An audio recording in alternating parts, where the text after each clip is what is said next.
Hey there. Okay, so today I'm going to show you how I design seamless Instagram carousels without ever leaving Canva.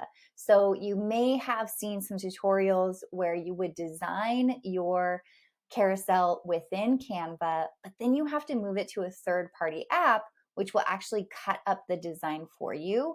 I did not want to have to do that, especially because I designed these carousels for my members. I wanted them to be able to just edit and customize these templates that I create for them within Canva and just download it and post it. So these are some of the seamless carousels that I've designed. Just to give you an idea of what these look like, this is at wellnessstockshop.com. And I am actually going to use this one as an example to show you how I do this. So there are actually two methods that I use when I am designing seamless carousels inside of Canva. And so I'm going to show you these two methods. They're necessary, and you're going to figure out why that is.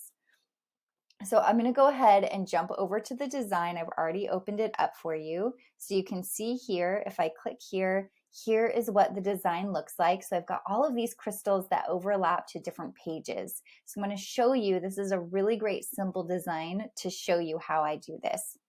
So the first method is to go ahead and design the first page of your design. And this is actually a cutout image that I created from a Wellness Stock Shop stock photo. It's just a crystal cutout.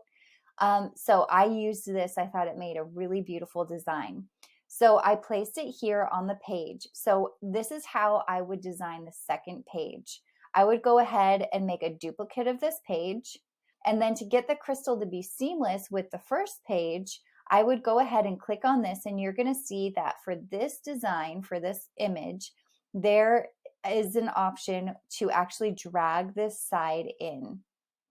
So I'm going to drag it in all the way so that's flush with the page over here. Make sure not to click away from it because it may disappear since it's now off the page. And so we're going to want to just move this all the way over to the left side. So I'm going to go ahead and hold down my shift button, and I'm going to use my keyboard arrow to the left.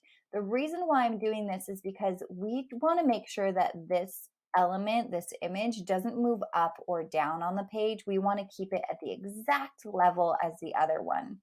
So now once that pink line came up, I knew that I was flush against the side. And now if we look at them side by side here, you're going to see that this little bit of crystal moved to the perfect position. So now we would want to make the next page. So I can go ahead and show you again, just for an example. I'm just going to go ahead and use this same image, and I'm going to go ahead and copy it and paste it here. Maybe I'll move it around. So what I'm going to go ahead and do is duplicate this. Now I'm going to delete this image on the left because we no longer need that. And this one here, I'm going to go ahead and shrink that until it's flush with the page. Not going to click away from it. I'm going to hold the shift button and hold down the left arrow on my keyboard and move it right over. And now we're going to take a look at what this is looking like. There you have it. So there's the crystal overlapping onto this page. Now the next method I want to show you, so we're going to go ahead and paste another crystal here, and I'm going to move it as a diagonal. So if you wanted to do this, this method that I had originally showed you won't work because you can't bring this in flush to cut it flush against the edge of the page.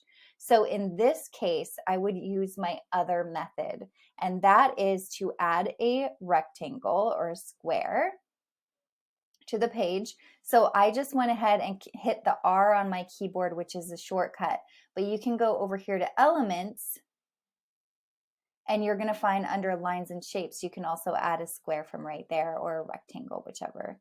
So now this, I'm going to go ahead and line up flush to the edge of the page, and I'm going to cover my element. Now I'm going to go ahead and duplicate this page again. So I don't need this. So I'm going to go ahead and delete it. And I'm going to delete this. Actually, I didn't need it on that page.